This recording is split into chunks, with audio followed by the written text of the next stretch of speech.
Hi friends, சப்பாத்திக்கு best side டிஷ்னு சொன்னால் நான் இதை தான் ரெக்கமெண்ட் பண்ணுவேன். ஏன்னா எனக்கு இது ரொம்பவே பிடிக்கும். இதோட டேஸ்ட்டு உண்மையாகவே அட்டகாசமாக இருக்குங்க.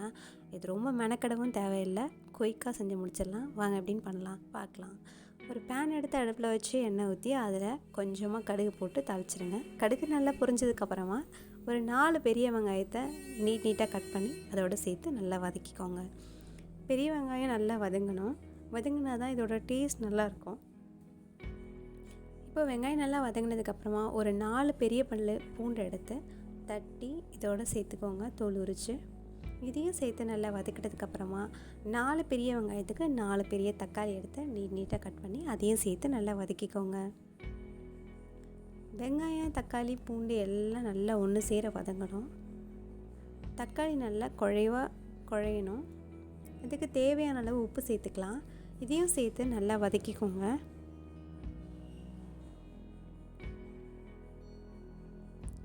இது நல்லா வதங்கினா தான் அதோட டேஸ்ட்டு ரொம்பவே அட்டகாசமாக இருக்கும். இதில் நம்ம தண்ணி அதிகமாக சேர்த்த போது கிடையாது.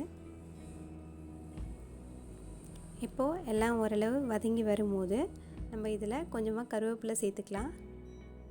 நீங்கள் வெங்காயம் போட்டதும் கருவேப்பிலை போடுறதுனால போடலாம். இப்போ இது எல்லாமே நல்லா குழஞ்சிருச்சு. இதுக்கப்புறமா இதில் 1 ஸ்பூன் மிளகாத்தூள், 1 ஸ்பூன் மல்லித்தூள் சேர்த்துக்கிட்டு ஒரு 1/4 ஸ்பூன் மஞ்சள் தூளும் சேர்த்து இது எல்லாத்தையும் நல்லா ஒன்று சேர கிளறி விடுங்க.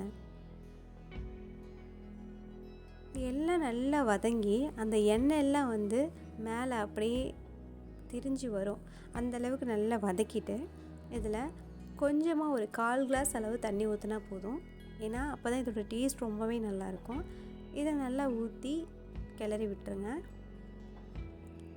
கிளறி ஒரு 5 நிமிஷம் நல்லா கொதித்து எண்ணெய் திரிஞ்ச அளவுக்கு வரட்டும். இதை பாருங்கள், இப்போ நல்லா ஒரு 5 நிமிஷம் ஆகிடுச்சு, எண்ணெய் திரிஞ்சு மேலே வந்துருச்சு. இதுக்கப்புறமா நம்மளோட மெயின் இன்க்ரீடியண்ட்டான முட்டை, ஒரு 3 முட்டையை நான் அதில் ஊற்றுறேன். உங்களுக்கு தேவையான 5 முட்டை கூட யூஸ் பண்ணிக்கோங்க. குட்டியோ குறைச்சோ நீங்கள் பார்த்து சேர்த்துக்கோங்க. இப்போ நான் இதில் 3 முட்டை சேர்த்துட்றேன். முட்டை உடச்சி ஊற்றினோன்னே முக்கியமாக கிளறவே கூடாது. நல்லா நோட் பண்ணிக்கோங்க. அப்படி கிளறினீங்கன்னா அந்த முட்டை எல்லாமே திரிஞ்சு ரொம்ப எல்லாமே பிரிஞ்சு போயிடும்.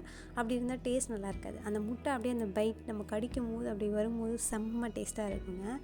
நான் இப்போ அந்த முட்டை உடச்சி ஊற்றினதுக்கப்புறமா சும்மா அந்த மசாலாவை மேலே கொஞ்சமாக அப்படியே அந்த ஹீட் அந்த முட்டையோடு அந்த மசாலா இறக்குற மாதிரி கொஞ்சமாக தள்ளி விட்டுருக்கேன். இதே போல் நீங்களும் பண்ணிக்கோங்க. ஒரு 5 நிமிஷம் அப்படியே சிம்மில் வச்சு இதெல்லாம் அப்படியே கொஞ்சம் குக் ஆனதுக்கப்புறமா திரும்பவும் ஒரு தடவை இது மாதிரி பரட்டி விடுங்க.